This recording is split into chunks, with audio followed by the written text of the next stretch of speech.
وعلیکم السلام ورحمۃ اللہ وبرکاتہ۔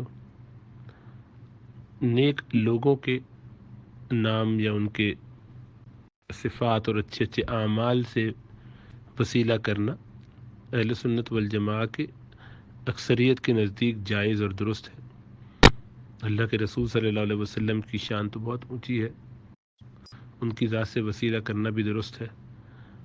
اسی طرح سے اپنے نیک اعمال کے ذریعے بھی وسیلہ کیا جا سکتا ہے، جیسا کہ حدیث غار میں واضح ہوا، اور اسی طریقے سے اللہ سبحانہ و تعالیٰ کی ذات، ان کی صفات سے بھی وسیلہ کیا جا سکتا ہے۔ ابھی بعض اوقات جو مختلف لوگوں کے شجرے ہوتے ہیں، ان میں سب بزرگ ایک سے ایک بڑھ کر اللہ کے دوست اور ولی ہیں جن کی تاریخیں معلوم ہیں، تو اس میں اگر کوئی ان کو پڑھ کے درود پڑھ کے اول آخر اور کچھ اس میں وسیلے کی شکل میں دعا کر لے تو ایسا کرنا فی نفسہ ہی تو درست ہے، جائز ہے۔ لیکن اس طرح کے عمل کرنے سے نتیجہ یہ ہوتا ہے کہ بالآخر آدمی مسنون طریقے سے ہٹ کر ان طریقوں میں زیادہ الجھ جاتا ہے۔ یہ ذرا یونیک لگتا ہے، باقی لوگ نہیں کر رہے ہیں، ہم کر رہے ہیں، ہم ذرا اسپیشل کوئی کام کر رہے ہیں، اس کو معمول بنا لیتے ہیں، عادت بنا لیتے ہیں، لازم سمجھنے لگتے ہیں، پھر آپ کے بعد اگلی نسلوں میں وہ چیز ایسی چلنے لگتی ہے کہ اب اس کے بغیر گویا دعا ہو ہی نہیں سکتی۔ تو ایک چیز جو زیادہ سے زیادہ جائز تھی اور اس میں برکت کی امید تھی، اس کو ہم نے اگر لازم بنا لیا، یا ہماری اولاد نے، اگلی نسلوں نے، اور اس میں ہم اس کا ذریعہ اور سبب بنے، تو ظاہری بات ہے کہ یہ چیزیں خرافات کو پیدا کرتی ہیں۔ اگر اس کو لازم سمجھا جائے تو یہ بدعت ہو جائے گی۔ اس لیے ایسے کاموں کرنے سے احتیاط کرتے ہیں، بچنا چاہیے، زیادہ اچھا ہے۔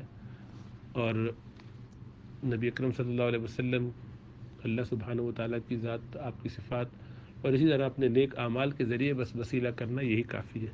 اس کے علاوہ بہت زیادہ اہتمام نہیں کرنا چاہیے، ایسی چیزوں سے بچنا بہتر ہے، بالخصوص آج کے زمانے میں کہ جہاں جہالت کا یہ عالم ہے کہ بنیادی باتیں بھی دین کی لوگ نہیں جانتے۔ تو اسی طرح پچھلے ادیان ختم ہو گئے کہ ان میں گنجائشوں سے فائدہ اٹھا کر ہم نے، یعنی پچھلی نسلوں نے، پچھلے قوموں نے اپنے مذاہب میں ایسی گنجائشیں پیدا کر دی کہ وہ دین کی کوئی شکل محفوظ نہیں رہ گئی ہے۔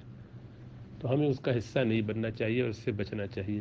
تو اگر کوئی ایسا کرتا بھی ہو یا کبھی ایک آدھ دفعہ کر بھی لیا تو بس اسی حد تک رہے، نہ لوگوں کو بتاتا پھرے، نہ اس بارے میں کوئی اہتمام کرے۔ تو ایک جائز چیز اگر وہ لازم سمجھی جانے لگے یا اس کا بہت التزام اور اہتمام ہونے لگے تو پھر وہ بدعت بن جاتی ہے، خراب ہو جاتی ہے، دین میں اضافہ ہو جاتا ہے۔ ابھی دین کا حصہ نہیں ہے،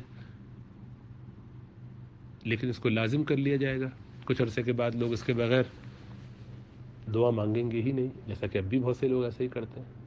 اس لیے ایسی چیزوں سے احتیاط کرنا چاہیے۔ اللہ سمجھ اور شعور عطا فرمائے۔